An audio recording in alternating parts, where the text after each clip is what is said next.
In 1945, a man named Muhammad Ali was digging for fertilizer near a cliff in Upper Egypt when his shovel hit something. A clay jar. Sealed. He hesitated before opening it. There was a local legend that sealed jars could contain jinn. He opened it anyway. Inside were rolled papyri, 13 volumes. He took them home, and his mother used some as firewood before anyone understood what they were. What survived changed the history of Christianity. These texts are the Nag Hammadi library, and in one of them, the Gospel of Philip, there is a practice that Jesus used with his closest disciples. Not the 12, the ones who stayed after the others went home. Water, salt, directed intention. A three-element ritual to sever what the texts call the bonds of the archons, the invisible chains that keep human consciousness locked in cycles of fear and repetition. The Church knew about this text and chose not to include it in the canon. In the next few minutes, you're going to understand what these bonds are, what the archons have to do with your life today, and how the method Jesus taught actually works in practice. But first, I need to show you what happened in a room in Nicaea in 325 AD, because that's where the answer begins. It was while researching these texts that I understood why awakened minds exists, because there is a version of spiritual history that was edited, and the editing was not accidental. Picture the scene. The year is 325. Emperor Constantine summons bishops from across the Roman Empire to a meeting in the city of Nicaea, in what is now Turkey. This is not a theological gathering in the sense you might imagine. It's a political one. Rome is fracturing. Constantine needs a religion that unifies, not one that divides. The bishops arrive carrying different texts, different versions of the story of Jesus, teachings that contradict one another. And in that room, a group of men decides what is the Word of God and what is heresy. The criteria were never made public. What the historical record of the council does show is this: the texts that survive are the ones that centralize spiritual authority in the Church. The texts that are eliminated are the ones that place that authority inside the individual. Simple as that. Bart Ehrman, professor of religious studies at the University of North Carolina, and one of the world's leading authorities on early Christian texts, documented this process in detail. His conclusion is direct. The first Christians had access to teachings that never reached us. What you learned about Jesus is an edited version, and the editing was done by people who had an interest in the edit. Now, what survived in the Nag Hammadi texts that the Church didn't want you to read? There is a central concept in these texts that appears dozens of times and has no equivalent in the canonical New Testament. The archons. In the Gnostic texts, the material world was created not by the supreme God, but by intermediary entities called archons, rulers. They construct the world as a functional prison. Everything seems real, everything seems necessary, but the purpose is to keep the divine spark inside the human being too occupied to notice what it is. This is not decorative metaphor. The Pistis Sophia, one of the longest texts found at Nag Hammadi, describes in detail how these archonic bonds operate. They attach at points of greatest emotional pain: fear of abandonment, old shame, guilt with no clear origin, patterns you've repeated for years without being able to stop, even when you know you're repeating them. Jesus, in this text, does not describe the archons as external entities you need to fight. He describes them as patterns that sustain themselves through your involuntary attention. Withdraw the attention. The bond weakens. and the method for doing that was sitting in the desert, waiting for Muhammad Ali and his shovel. Now let me show you why this method makes sense outside of religious texts as well. In 1983, Colonel Wayne McDonnell received the assignment from the United States Army. Analyze the Gateway Program, a set of techniques for consciousness expansion developed by the Monroe Institute. The report he produced remained classified for 20 years. When the CIA declassified it in 2003, it was placed in the public archive for anyone to download. Most people don't know it exists. The report describes, in military and scientific language, the following. Human consciousness interacts with fields of energy that extend beyond the central nervous system. States of focused attention alter these fields in measurable ways, and these fields respond to directed intention.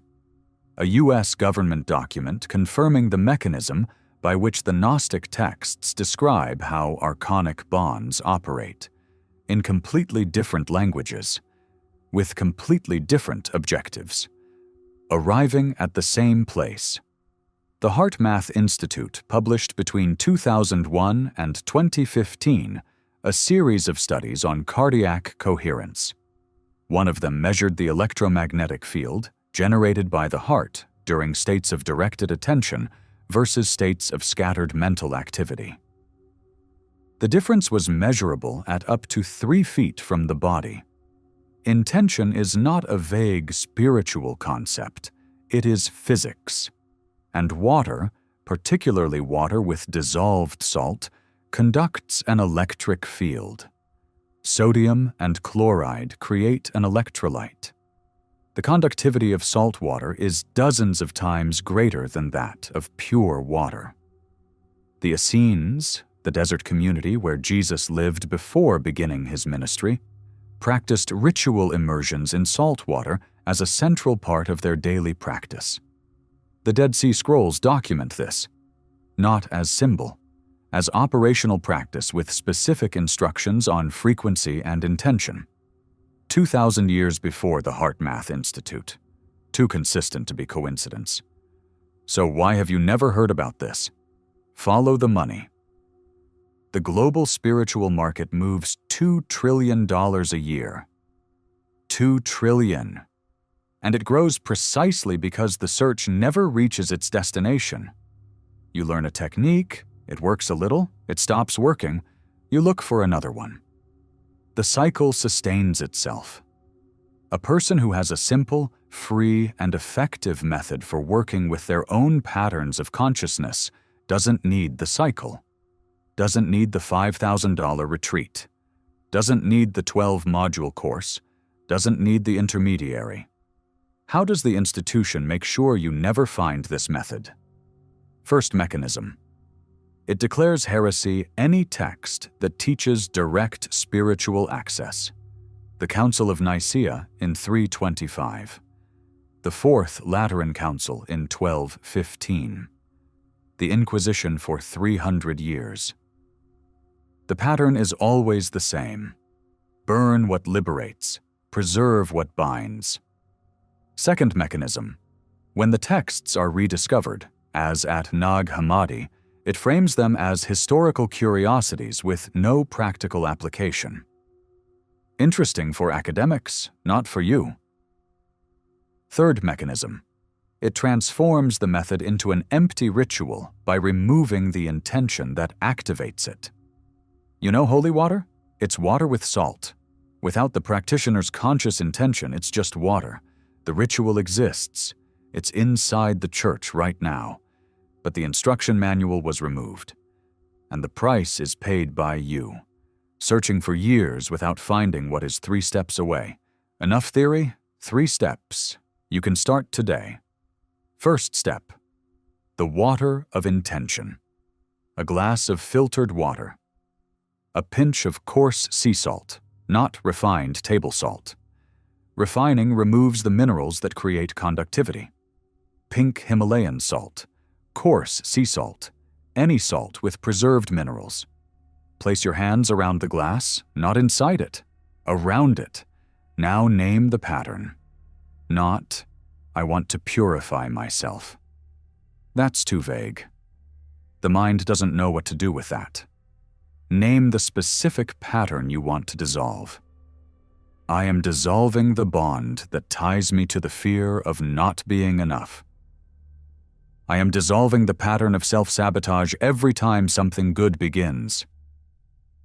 Anyone, but it has to be real. It has to be yours. Hold the glass for 2 minutes with that intention, then drink slowly. That's simple. 15 minutes, no cost.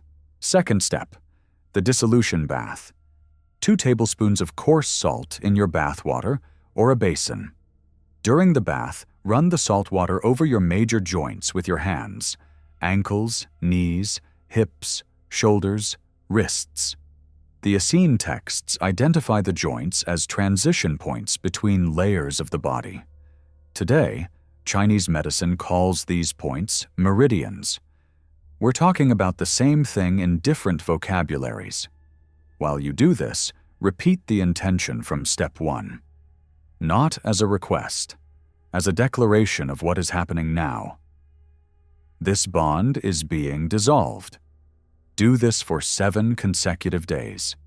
Between the 3rd and 5th day, pay attention to your dreams. When the process is working, dreams become sharper or more vivid.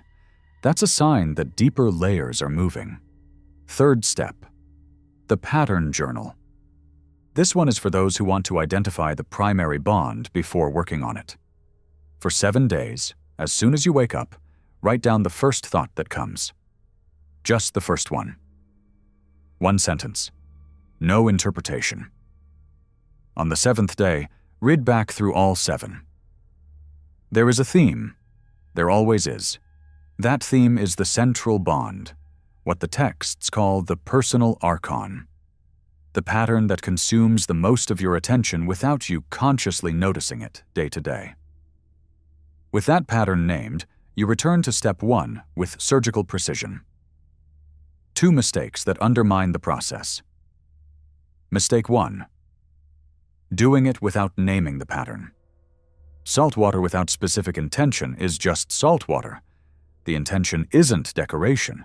It is the active element. Mistake 2. Stopping before the 5th day because nothing seems to be happening. The first 2 days are preparation. The visible process begins on the 3rd. Here's what to expect. In the first few days, nothing you can clearly see, perhaps different dreams. After 7 days, a lightness that's hard to name. Less volume in automatic thought. The sense that a weight you were carrying without knowing it has become a little smaller. This is not magic. It's what happens when you use the body as a conscious instrument the way the texts described 2,000 years before neuroscience had the vocabulary for it. Let's bring this together. You came here knowing that something didn't add up in the spiritual history you were taught. You discovered that in 325 AD, in a room in Nicaea, texts were eliminated because they taught direct spiritual access, no intermediary required, that those texts were buried in Egypt until 1945. That the Gospel of Philip and the Pistis Sophia describe a method using water and salt that the Church preserved as ritual but stripped of its instruction. That the CIA Gateway Report, the HeartMath Institute studies, and the Dead Sea Scrolls all confirm the same mechanism in completely different languages. And you're leaving here with 3 steps you can apply today. You are not the same person who clicked on this video. You now have the method, not the promise of a method.